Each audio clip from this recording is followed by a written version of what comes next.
Antes de assentar, você vai declarar para essa pessoa que está ao seu lado assim: Jesus veio para te dar vida, mas não uma vida qualquer, uma vida completa, uma vida plena, uma vida abundante. Aleluia, sente, dando glória a Deus. Irmãs, nessa manhã eu peço que, se você tem papel e caneta, você pegue e você anote aquilo que for útil para o seu entendimento. Deixa eu te explicar algo. Eu tenho uma missão nessa manhã dada pelo Espírito Santo que, mais do que trazer uma pregação sobre esse assunto, mais do que repetir coisas que você talvez já saiba, porque vocês estão envolvidas nesse tema há algum tempo, se preparando para essa conferência. Então eu sei que existiram lives preparatórias para essa conferência, existiu toda uma programação, então certamente vocês já ouviram muita coisa sobre perdão. A minha preocupação nessa manhã, a minha missão nessa manhã, é, com a ajuda do Espírito Santo, te fazer entender, te fazer compreender qual é a implicação espiritual da falta de perdão. É te fazer compreender o que a falta de perdão opera no mundo espiritual. Para entender isso, você vai precisar entender algumas verdades.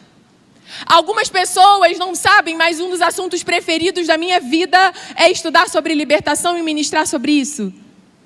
Há muita coisa antibíblica sendo dita sobre libertação. E por causa disso, muitas vezes a gente deixou esse tema de lado. Mas a libertação é uma verdade bíblica, mas ela precisa ser entendida a partir da Bíblia e não a partir de invenções. Então, muitas vezes, para a gente entender esse assunto, nós temos alguns projetos lá na igreja e a gente passa 3, 4 dias estudando apenas esse assunto. Mas nessa manhã, para que você entenda o que isso se relaciona com o perdão, eu preciso te trazer algumas premissas e eu peço a sua paciência, ok? Você está aí? Eu preciso que você me acompanhe para você entender o que o Espírito Santo está falando com você. E eu digo sem medo de errar e sem nenhum emocionalismo: essa manhã é manhã de libertação. A gente sabe, e até a figura está dizendo ali, a gente associa o perdão sim a estar em liberdade. Mas muitas vezes a gente fala isso sob uma perspectiva puramente emocional, mas sem compreender exatamente como o mundo espiritual funciona e por que tantas pessoas vivem oprimidas pela falta de perdão. Para entender, irmão, você precisa entender o que está escrito em João, capítulo 10, verso 10. João, capítulo 10, verso 10 é a chave para a libertação bíblica. Porque nesse texto Jesus está dizendo: olha, o ladrão, o nosso inimigo, ele veio para matar, roubar e destruir.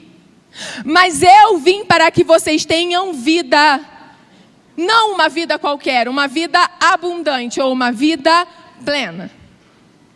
Para entender essa verdade, eu preciso compreender que a palavra usada aqui para vida é zoe, zoé.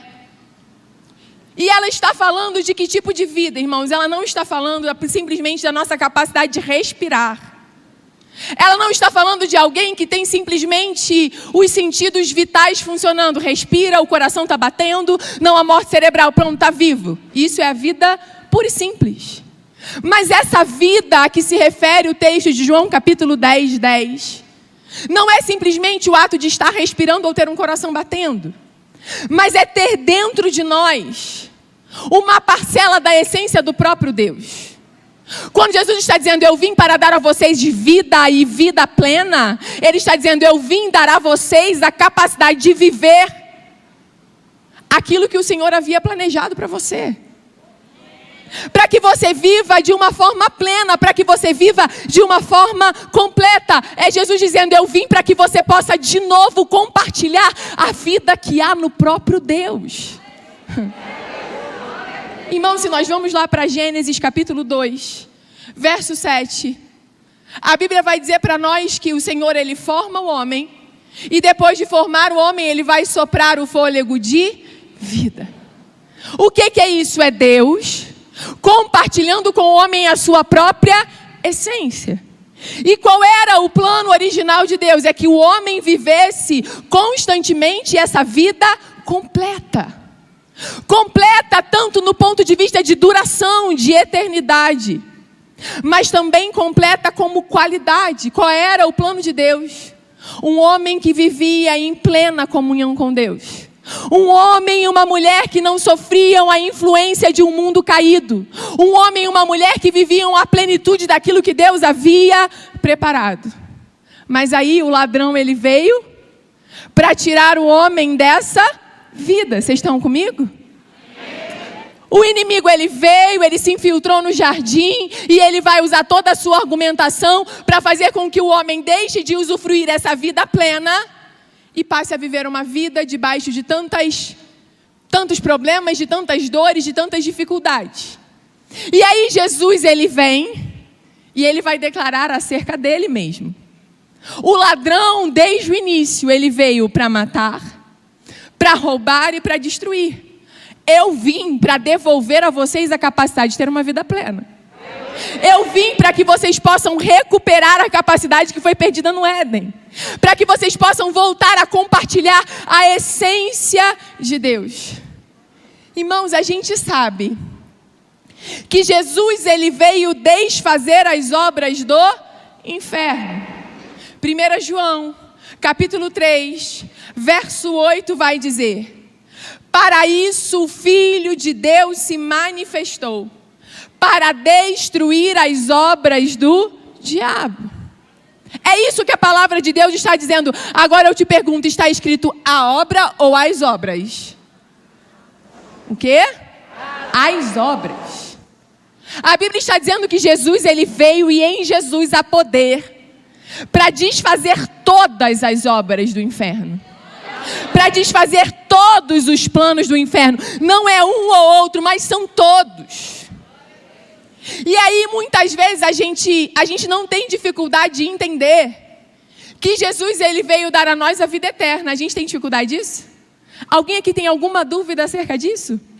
A gente não tem nenhuma dificuldade de entender que a vida, a morte e a ressurreição de Jesus foi o plano do Senhor para que nós pudéssemos voltar a gozar de uma vida eterna com Deus, aquilo que nos foi tirado lá no jardim. Há dezenas de versículos onde a obra redentora e de vida eterna estão evidenciadas na palavra de Deus. João capítulo 3, verso 36 vai dizer: quem crê no Filho do Homem tem a vida eterna.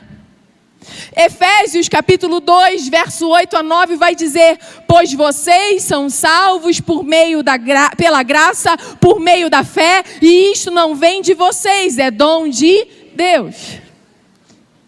A gente ficaria horas aqui falando sobre isso, mas isso a gente não tem dificuldade de entender. Me ajuda aí, gente. Pergunta para quem está do seu lado: você tem dúvida de que Jesus morreu para te dar a vida eterna? Alguém aqui tem dúvida disso, irmão? Não. Isso é fácil para a gente entender. Agora, o que a gente talvez não esteja entendendo é que essa é apenas uma parte da obra de Jesus.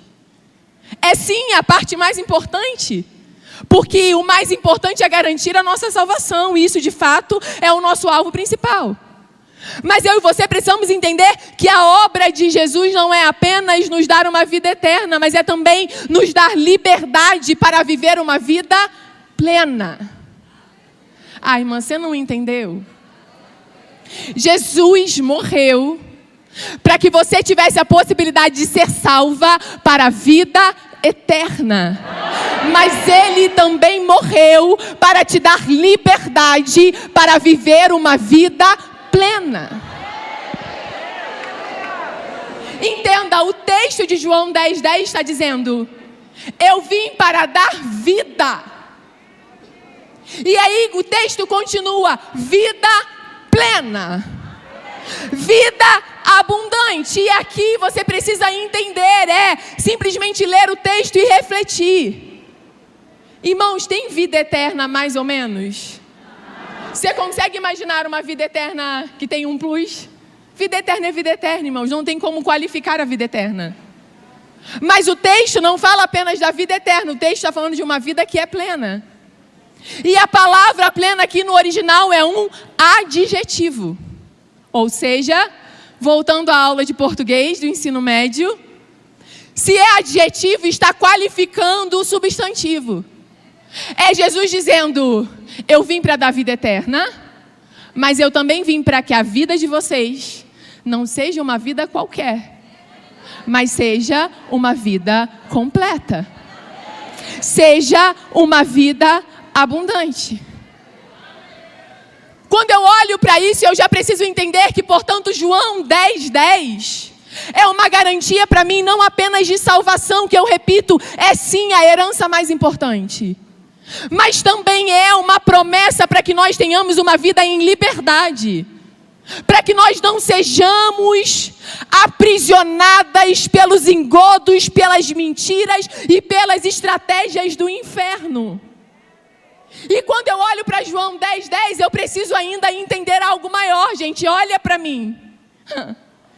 O texto está dizendo que o inimigo vem para matar, roubar e destruir. No original, a tradução desses textos são: matar é destruir a vida física, ok? Roubar é aquilo que a palavra diz mesmo, é subtrair, é arrancar. É tirar de nós aquilo que seria nosso. E destruir é levar essa pessoa para o inferno. É esse o significado da palavra no original. Então, quer dizer que a Bíblia está dizendo que o plano do inferno é matar a sua vida física, é te dar uma vida física miserável, é tomar de você aquilo que seria seu por direito, é te roubar a cada dia da sua vida e, por fim, é te destruir e te levar para o inferno. É isso que o texto está dizendo. Esse é o plano do inferno. Essas são as obras do inferno. E aí nós lemos que Jesus veio desfazer as obras do inferno.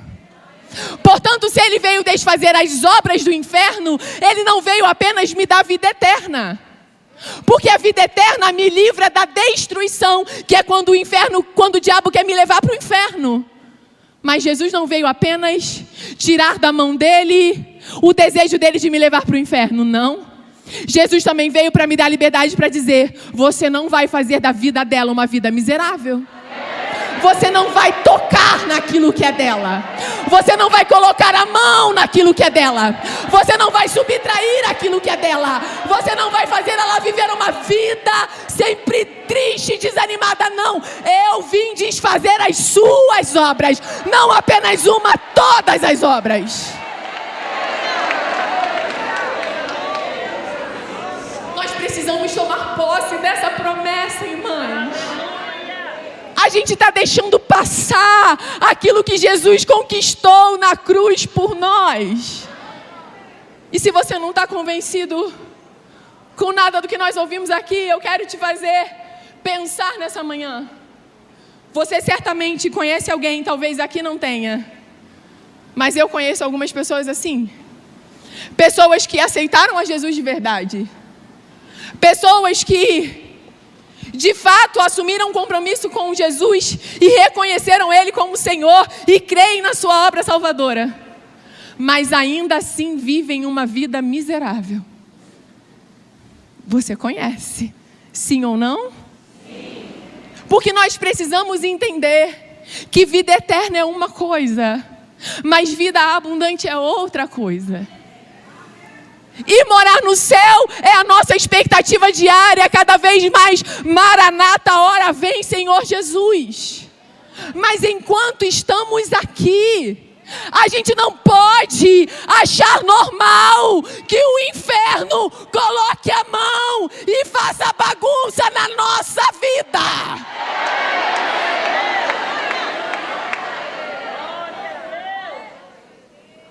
Não pode. A gente tem que se levantar e dizer: não, na minha vida não.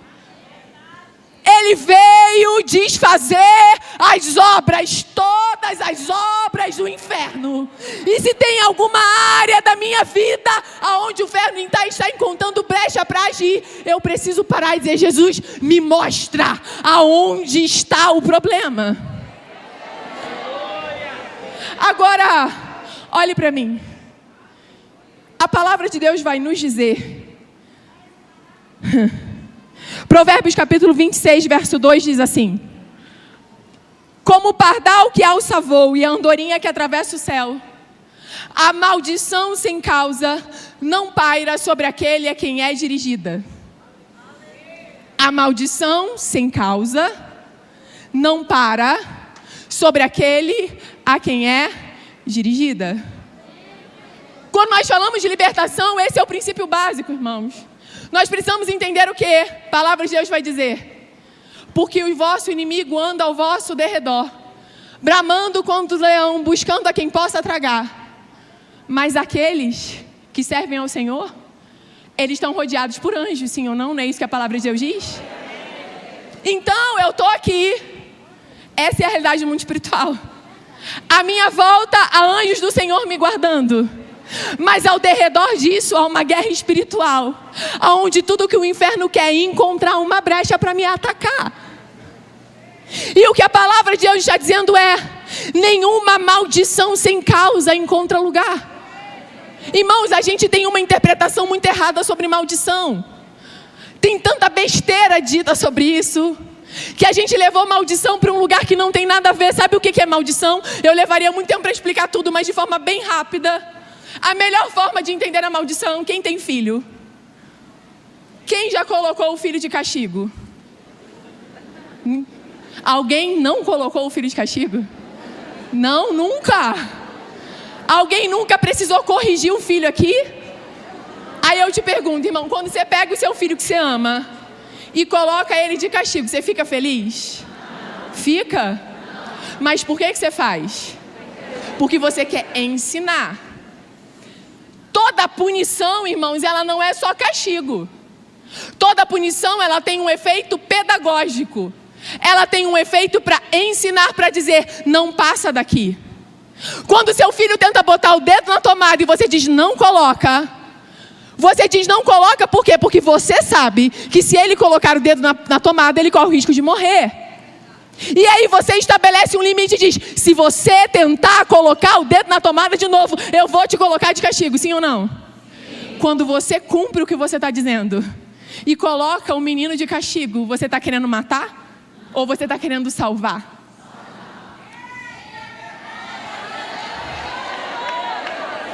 Você entende que quando nós falamos de maldição sob o ponto de vista bíblico é isso? É Deus se revelando ao povo e dizendo: olha lá para Israel, eu dou a vocês o direito de escolha, a bênção ou a maldição. Aí Deus vai dizer assim: se você fizer isso, você só vai ter bênção. Se você entender o que eu estou mandando, se você entender os meus princípios, você só vai viver o bom.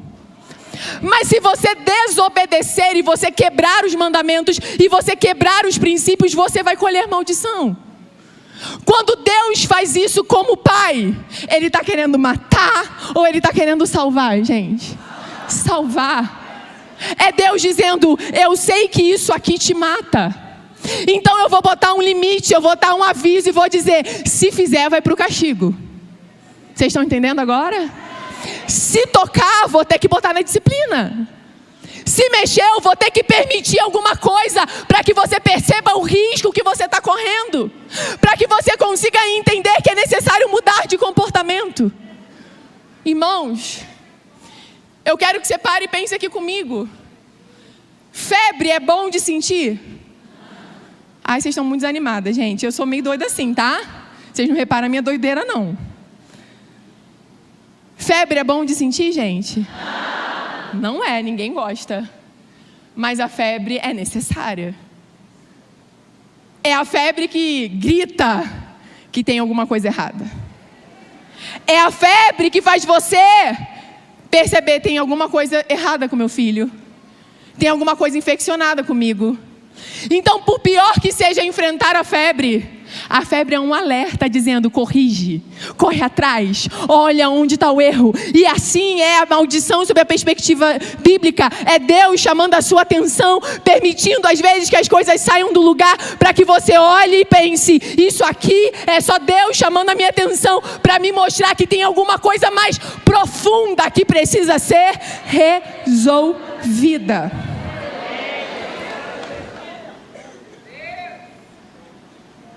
aí, se eu entendo que a maldição, ela não encontra lugar sem que haja uma legalidade, eu preciso parar para pensar sobre como o mundo espiritual funciona, gente. Porque olha para cá.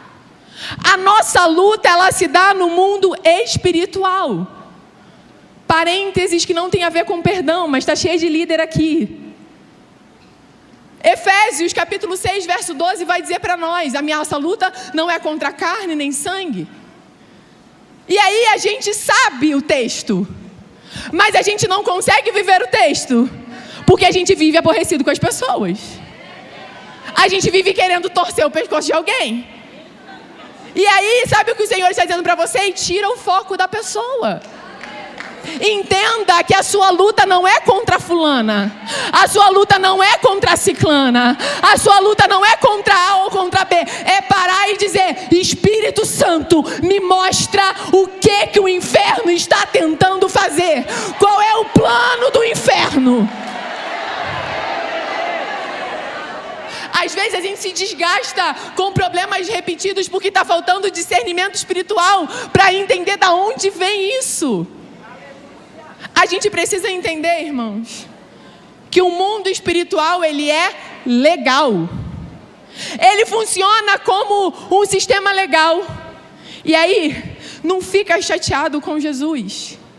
O mundo espiritual é regido por regras e princípios. E o mesmo Deus que é misericordioso também é justo. O mesmo Deus que é misericordioso também é justo. E é por isso que algumas coisas acontecem, não porque Ele não te ama, mas porque Ele é justo. E quando eu quebro princípios, existe uma colheita para aquilo que eu estou fazendo.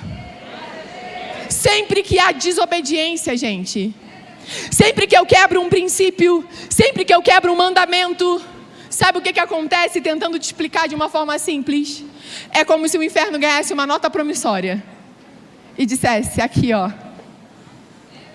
ela abriu a brecha.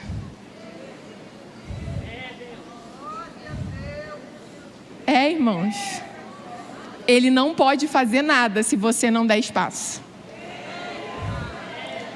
Quando nós quebramos princípios e mandamentos, nós damos na mão do inferno uma nota promissória. E aí todo pecado, toda iniquidade, toda transgressão é uma legalidade para que o inferno atue. Eu quero que você grave uma outra coisa muito importante. O mundo espiritual, ele é atual. Fala para essa pessoa que está do seu lado. O mundo espiritual é atual. Sabe o que isso significa, irmãs? Pecado não prescreve.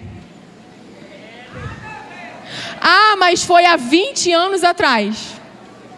No mundo espiritual é como se tivesse acabado de acontecer.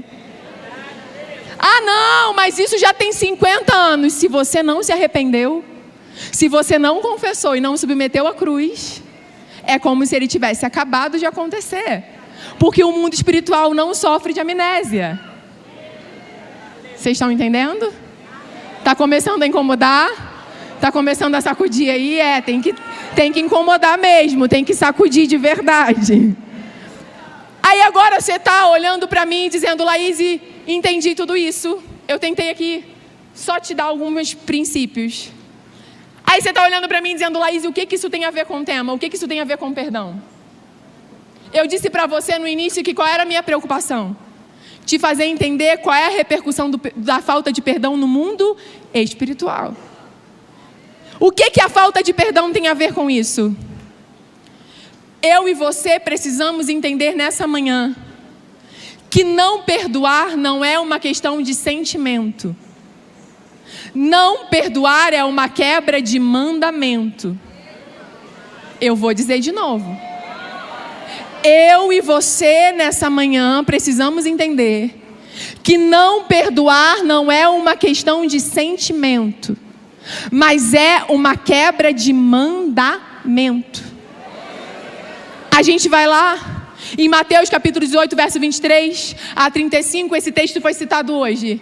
E vai contar para nós de um rei que perdoa uma grande dívida, e aquele que é perdoado logo depois de ser perdoado encontra o seu conservo e, tendo que perdoar uma dívida muito menor, ele não faz. Sim ou não? O que acontece? Chegam para o rei, contam a falta de perdão dele, e aí aquele que havia sido perdoado vai receber uma sentença. Qual é a sentença? No verso 34 vai dizer: aquele senhor entregou o homem para torturadores, para que ele pagasse tudo o que devia. Em outras traduções vai dizer: e o Senhor o entregou para ser atormentado. E aí, irmão, segura o cinto, porque é a palavra de Deus. No verso 35 vai dizer: Jesus, o dono de todo o amor, vai dizer: assim também fará o meu Pai a vocês, se cada um de vocês não perdoar de coração o seu irmão. Irmãs, não dá para ficar só com a parte que a gente gosta. Não dá para ficar só com o Salmo 23. Não dá para ficar só com palavra de proteção. É preciso entender a verdade bíblica como um todo. E é Jesus que está dizendo: perdoar não é uma opção, não é um sentimento. Perdoar é um mandamento bíblico. O que eu e você nessa manhã precisamos entender é que quando eu não perdoo, eu me coloco na posição de devedor.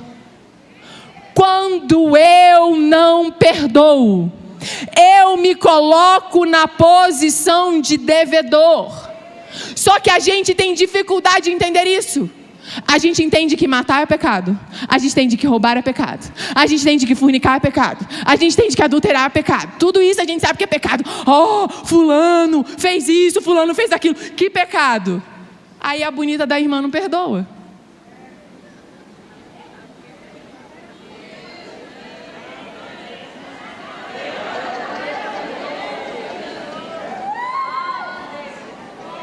Sabe qual é a verdade, irmã? Você está pecando também. Você também está pecando. Porque assim como a Bíblia diz: não matarás, não roubarás, não vai ser desonesto, não vai fornicar, não vai adulterar, a mesma Bíblia está dizendo que você tem o dever de perdoar aquele que te ofende. O problema da falta de perdão é que a falta de perdão, ela tem uma face um pouco conquistadora. É, irmão, eu sei como é que é, já tive aí. A pessoa te chateia, te ofende, te magoa, te fere.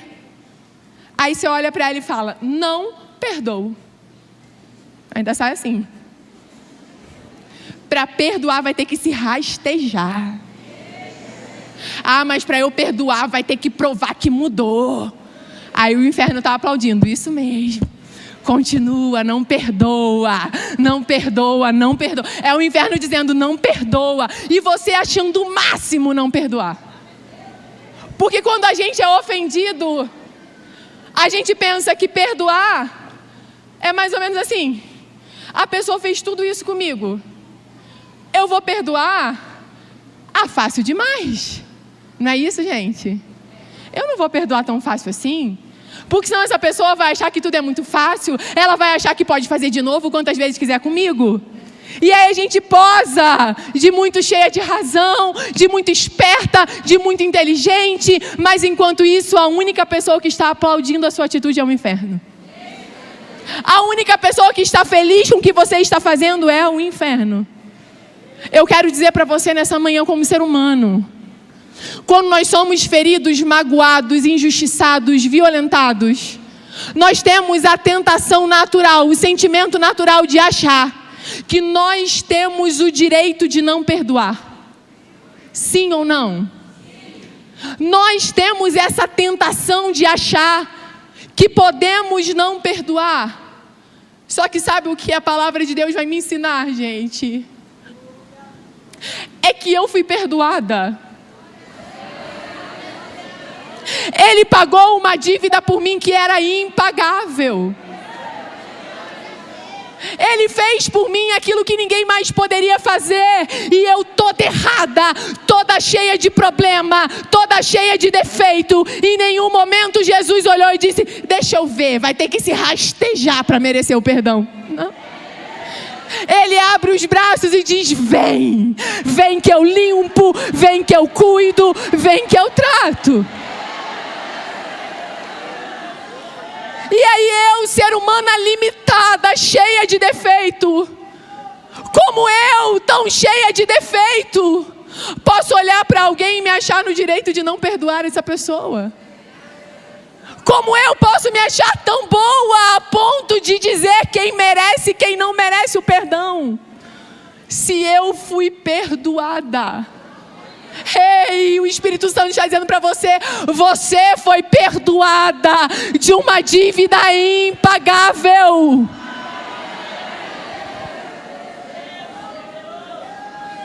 A nossa capacidade de perdoar caminha lado a lado com a nossa confiança na justiça de Deus.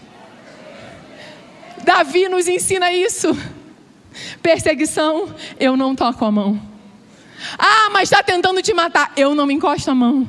Quem trata com Saul é o Senhor. Eu não me vingo. Eu não me vingo. Ei, Jesus está dizendo para pessoas aqui: você precisa abrir mão da vingança. Porque quem quer se vingar não confia na justiça. Quem confia na justiça não entra pelo caminho da vingança.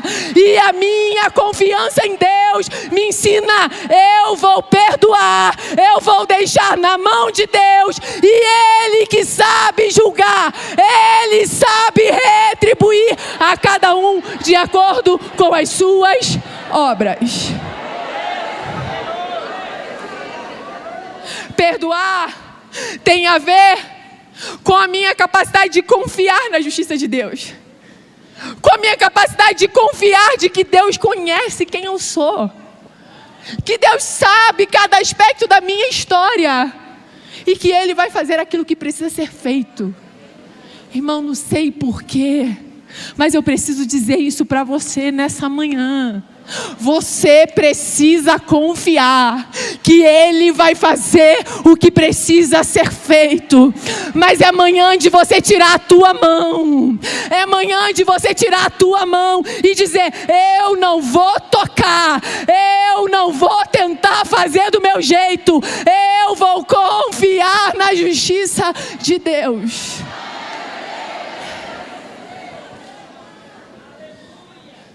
Entenda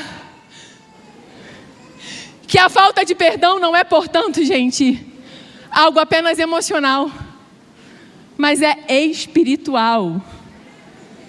A falta de perdão não é algo que mexe apenas com as minhas emoções, mas é algo que me vincula no mundo espiritual.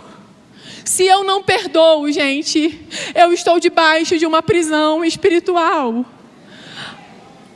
Todo mundo que é dirigente, pastor, líder de jovens, já viu 1, 2 ou 10 vezes de pessoas passando por opressão por causa da falta de perdão, sim ou não? Porque a falta de perdão é a porta de entrada para uma legalidade no mundo espiritual. Irmão, falta de perdão não tem a ver só com o que você fala no psicólogo, nada contra. Vai se você precisa. Mas não é apenas com as suas emoções, existe um lado que é puramente espiritual. E a minha missão nessa manhã é fazer você entender isso. Que talvez você seja crente há 20, 30 anos. E por causa de uma falta de discernimento em se apegar a uma dor e uma mágoa, você está vivendo debaixo de uma prisão do inferno.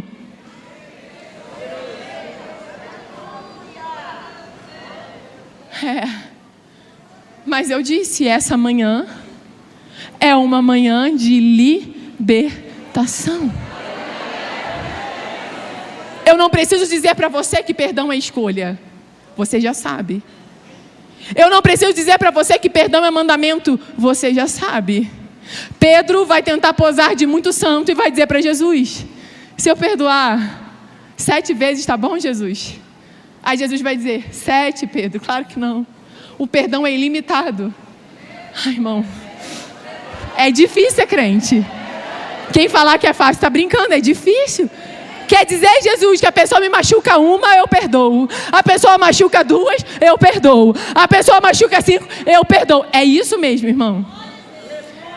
É difícil de engolir, porque você é ser humano, quer resolver. Mas é a palavra de Deus. É quantas vezes forem necessárias. O perdão é uma escolha, é uma decisão, é um mandamento e não cabe a você dizer quem é digno e não é digno do seu perdão. Perdão, gente, não depende da outra pessoa. Não existe isso, eu vou perdoar o dia que a pessoa levantar e me pedir perdão. Besteira sua. Essa pessoa nem lembra o que fez. E você está doente, aprisionada, deixando de viver o que Deus tem para você, porque está esperando o outro se levantar. Levanta você e diz: eu vou perdoar. Chega. Eu vou me arrepender, eu vou entender a minha transgressão, eu vou pedir perdão e vou viver a minha vida diante de Deus. Perdoar não depende de outra pessoa, mas perdoar é essa escolha e esse mandamento que precisa ser cumprido. Irmão, eu vou me encaminhar para terminar. Só para eu poder beber água. Fala para quem está do seu lado, que já está com fome. Sacode aí ela e fala: espera um pouquinho só. Aí você provoca ela para mim, provoca. Eu gosto de provocar, tá, gente? Fala para ela: não pode matar. Não pode roubar. Fala para ela: não pode roubar. Não pode se prostituir. Mas também não pode deixar de perdoar.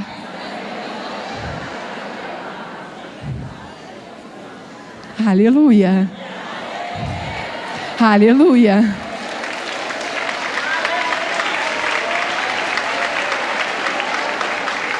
Eu quero te dizer que às vezes a gente acha que não perdoar é uma vitória, porque a gente está no controle. Mas deixa eu te dizer algo. A amargura é a maior derrota diante das injustiças que sofremos. Fomos injustiçados, fomos feridos, fomos traídos, fomos esquecidos. Eu sei lá o que você passou, eu sei o que eu passei. Agora, se eu, ao invés de perdoar, eu fico amargurada por causa daquilo que fizeram, aí eu perco mais uma vez. Você consegue entender isso? Eu já perdi porque me fizeram sofrer. Eu já perdi porque fizeram o que eu não merecia. E aí eu resolvo me amargurar por causa disso. Aí eu perco de novo. Agora, perdoar é a vitória sobre aquilo que fizeram comigo. Irmã. Perdoar é vencer o que fizeram com você. Me machucaram, mas quando eu perdoo, eu estou vencendo isso. Eu estou vencendo e dizendo: o que você fez não me parou. O que você fez não me matou. O que você fez não me arrancou da presença. O que você fez não tem o poder de frustrar os planos de Deus. É isso. Eu preciso entender que para eu ser livre, para eu viver a vida que Deus tem para mim, eu preciso vencer aquilo que fizeram comigo. E eu preciso perdoar. E aí, irmãs, para a gente terminar, quando eu olho para a Bíblia, a história de José, ela é um exemplo claro do poder do perdão. Ela é um exemplo palpável do que o perdão faz na vida de uma pessoa. Todo mundo aqui conhece a história, sim ou não? Sim. José foi traído pelos seus irmãos. Ele foi lançado dentro de uma cova. Depois ele foi vendido para uma tribo de midianitas como escravo no Egito. E a verdade é que é muito difícil quando a gente é traído pelas pessoas mais próximas. É ou não? Só que deixa eu dizer uma coisa, gente. Hashtag aqui entre nós, só entre nós duas. A gente só sente dor de quem a gente gosta.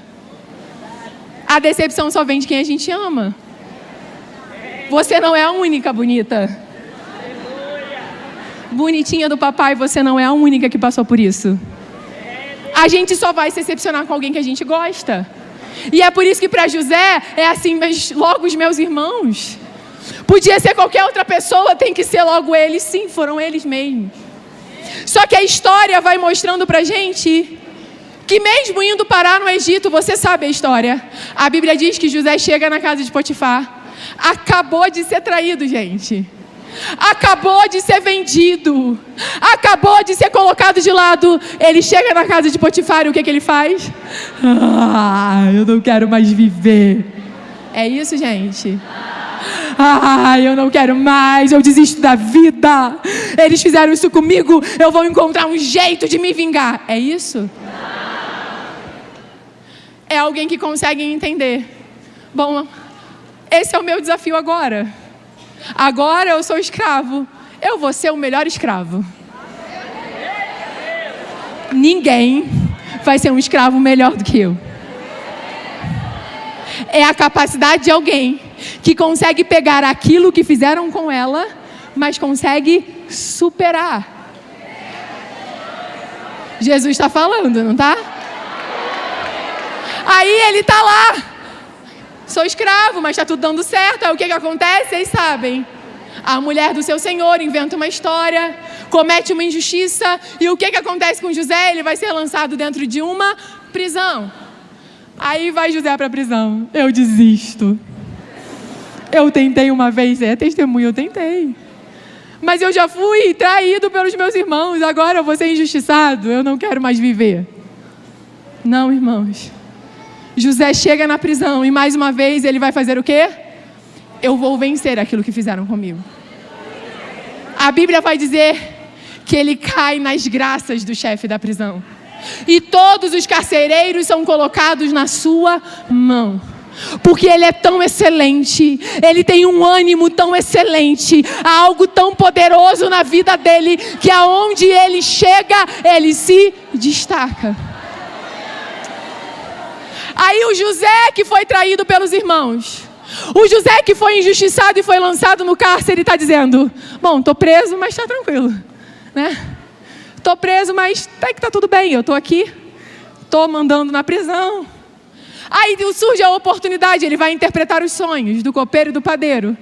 E quando ele interpreta o sonho do copeiro, ele vai dizer o que para o copeiro? Você vai voltar para o seu lugar. Mas quando você voltar, você lembra de mim. Não é isso que José vai dizer? Mas a Bíblia vai dizer para nós que se passam 2 anos sem que o copeiro se lembre de José. Irmão, quem aqui já foi esquecido? Irmã, quem aqui já ajudou alguém no pior momento daquela pessoa? E quando ela recebeu a bênção, ela esqueceu de você. Quem aqui já passou por isso? José. Quer dizer que o José foi traído. Quem já foi traído? José foi injustiçado. Quem já foi injustiçado? José foi esquecido. Quem já foi esquecido? Mas aí, irmãos, é que vem a diferença. Um dia o faraó tem um sonho. E aí o copeiro lembra de José. Aí a Bíblia vai dizer que mandam chamar José na prisão. Ei, José, estão te chamando lá no palácio de faraó. Irmão, vem José. Faz a barba, troca de roupa, toma banho. E quando ele chega diante de faraó e interpreta o sonho, sabe o que faraó vai dizer? Você conhece a história? Faraó vai olhar para a sua cúpula e vai dizer, não vamos encontrar nenhum outro homem em que haja um espírito tão excelente como há nesse José. Irmã, agora só pensa comigo. Se José fosse uma pessoa amargurada, se José fosse uma pessoa que não tivesse conseguido superar aquilo que fizeram com ela, como é que ele ia chegar diante de faraó? Faraó, tadinho de mim, coitado de mim. Ai, faraó, eu já só passei tanta coisa. Faraó, eu já sofri tanta injustiça. Faraó ia dizer, tira esse homem daqui, que é um homem chato. É isso mesmo que Jesus está dizendo com você. A gente só vai viver o que Deus tem para nós se nós tivermos a capacidade de vencer aquilo que fizeram conosco. A gente só vai viver o que Deus tem para nós se nós tivermos a capacidade de não deixar que as dores mudem a nossa essência.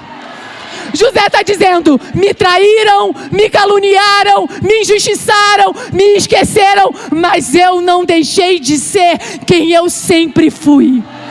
O que fizeram comigo não mudou a minha essência. O que fizeram comigo não mudou aquilo que eu carrego, a promessa que eu carrego. Agora olhe para cá. O mais bonito da história de José, gente, não está no anel que ele recebeu, na roupa, no colar de ouro, nem na carruagem que ele andou. O mais bonito está no último texto que lemos. Quando ele vai se encontrar com seus irmãos, ele vai se revelar aos seus irmãos. E o texto diz que os irmãos ficam sem ação, perplexos, dizendo: como isso é possível? José está morto? José já foi destruído? E aí José consegue olhar nos olhos dos seus irmãos e dizer: calma, está tudo bem. Vocês não precisam ficar com medo, está tudo bem. José vai dizer assim: foi Deus que me mandou para cá. Deus me mandou para cá com um propósito, que é salvar a vida de vocês. Ai, irmão. José olhar nos olhos dos seus agressores e dizer: não chorem pelaquilo que vocês fizeram comigo. Vocês me traíram, vocês tentaram me matar, mas Deus tinha um plano na minha vida. E Ele me trouxe para cá para salvar a vida de vocês que um dia tentaram me matar. O perdão é poderoso, irmãos. O perdão é poderoso.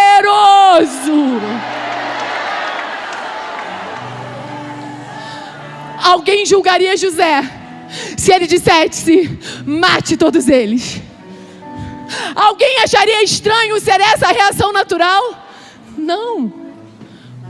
Mas se José fosse levado pelos seus sentimentos, ao invés de ser levado pela palavra, ele teria destruído 10 das 12 tribos de Israel. Você não entendeu, não. Se José fosse guiado por sentimentos, ao invés de ser guiado por propósito, ele teria destruído as tribos de Israel, inclusive a tribo de Judá, da qual um dia nasceu Jesus.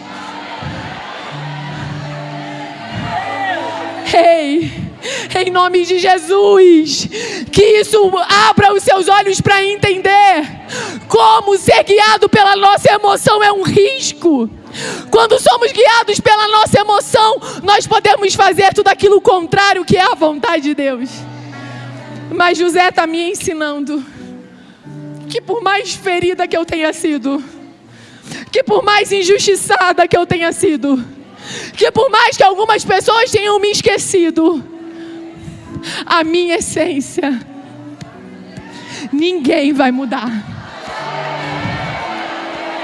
A minha essência ninguém vai mudar. Eu não vou abrir mão de viver o meu propósito por causa daquilo que fizeram comigo. O Senhor está dizendo para você nessa manhã: essa é uma manhã de libertação. Você pode continuar vivendo da mesma forma, é uma escolha sua, mas não é essa a vontade de Deus para você. Eu vou repetir com toda a autoridade: e Espírito Santo, que não seja a minha voz, mas seja a tua voz. Jesus está dizendo para você: eu vim para te dar vida, e uma vida abundante. Eu vim desfazer as obras do inferno. Eu vim te libertar. Eu vim te levar a viver uma vida completa, a viver os meus propósitos. A frase que o Espírito Santo gritou no meu coração essa madrugada foi essa: Laíse, não deixe a sua dor ser maior do que o meu propósito para você. Ah, Jesus, Ele está dizendo isso para você nessa manhã. Ele está dizendo o teu nome, Ele está dizendo a tua história, Ele sabe tudo o que aconteceu, e Ele está dizendo para você nessa manhã: filha, não deixe a sua dor falar mais alto do que o meu propósito para a sua vida.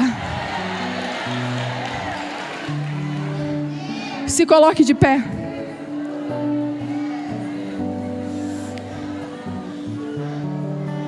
Aleluia, aleluia, aleluia. Na vida, a gente tem duas escolhas, viu? A gente pode reproduzir a dor daquilo que fizeram conosco, ou a gente pode receber o amor que Jesus tem por nós. A gente pode reproduzir aquilo que fizeram com a gente e carregar dia após dia mágoa, rancor, amargura.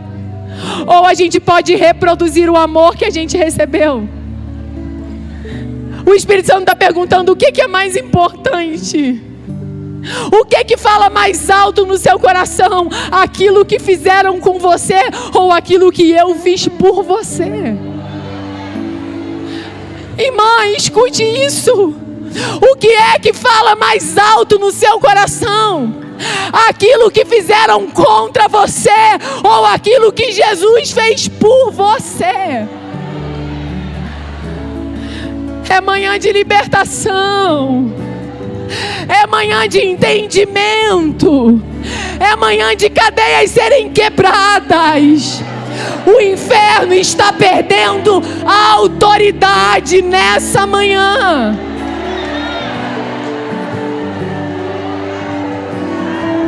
Pastora, posso fazer um convite para a gente terminar?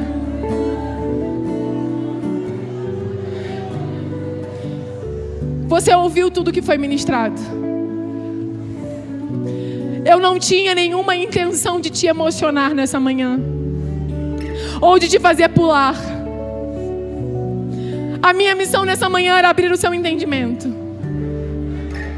E você ouviu a palavra de Deus, não a Laíse, a palavra. Ah, Espírito Santo, é só o Senhor que convence, não sou eu. Há pessoas aqui que precisam reconhecer que estão retendo um perdão indevido. Todo pecado, para ser perdoado, precisa ser confessado. E essa é uma manhã de confissão. Minha irmã, quando você confessa, lembra aquela nota promissória que o inferno tinha? Jesus pega, rasga e crava na cruz e diz: tá pago. Mas você precisa dar o passo de confessar e dizer: até hoje eu vivi quebrando um mandamento. Eu fui ferida, fui machucada, fui esquecida e eu me achava no direito de não perdoar. Mas nessa manhã você está entendendo o que o Espírito Santo está falando com você. Saia do seu lugar e venha aqui à frente. Saia do seu lugar e venha aqui à frente. É amanhã de libertação. As intercessoras redobrem a oração. Isso é uma batalha espiritual. Saia do seu lugar e venha aqui à frente.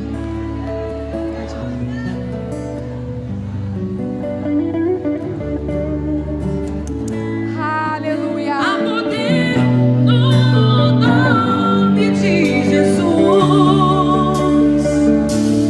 Há poder no nome de Jesus. Cante, igreja. Há poder no nome de Jesus.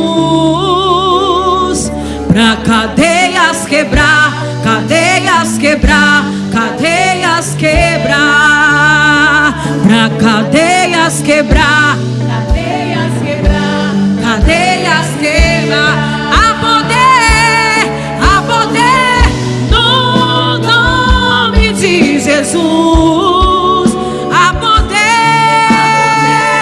no nome de Jesus. Pra cadeias quebrar, cadeias quebrar, cadeias quebrar, cadeias quebrar, cadeias quebrar, cadeias quebrar. Ouço cadeias quebrando no nome de Jesus. Ouço cadeias quebrando. Ouço cadeias quebrando. Ouço cadeias quebrando. Há poder no nome de Jesus. Há poder no nome de Jesus. Há poder no nome de Jesus. Pra cadeias quebrar, cadeias quebrar, cadeias quebrar. Aleluias. Senhor Jesus, nós apresentamos, Senhor, a vida das tuas filhas que nessa manhã reconhecem que precisam se arrepender, porque até hoje, talvez sem maldade, talvez sem entendimento, mas se achavam no direito de não liberar perdão. Mas nessa manhã a tua palavra que é poderosa, a tua palavra que é a verdade, ela veio trazer libertação. Essa manhã as tuas filhas se colocam diante de ti para dizer: Pai, me perdoa. Pai, me perdoa e me ajuda a vencer aquilo que fizeram comigo. Pai, me perdoa e me ajuda a não deixar que nada me arranque do propósito que o Senhor tem para minha vida. Senhor, eu te peço, marca essa manhã na vida das tuas filhas. Senhor, que haja um antes e um depois, que elas provem a liberdade do teu Espírito, que elas recebam nessa manhã liberdade para as suas emoções, que toda depressão de fundo espiritual está sendo desfeita agora. Toda depressão de fundo espiritual está perdendo a autoridade agora.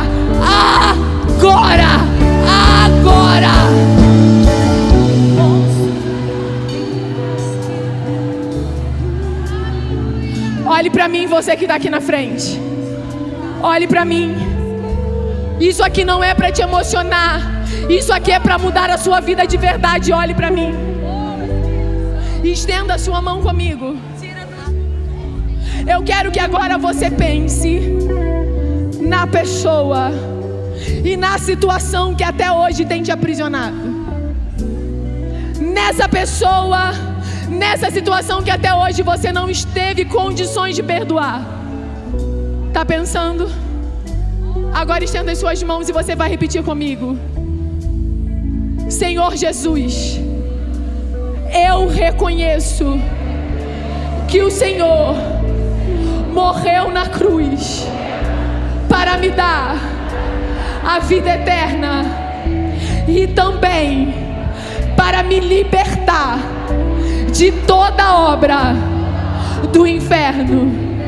Senhor Jesus, hoje eu reconheço que eu quebrei um mandamento ao achar que eu podia não perdoar aquilo que fizeram comigo. Repita com força: Senhor Jesus, eu me arrependo, eu reconheço a minha falha e eu te peço perdão. Eu te peço, Espírito Santo, me ajuda a vencer aquilo que fizeram comigo.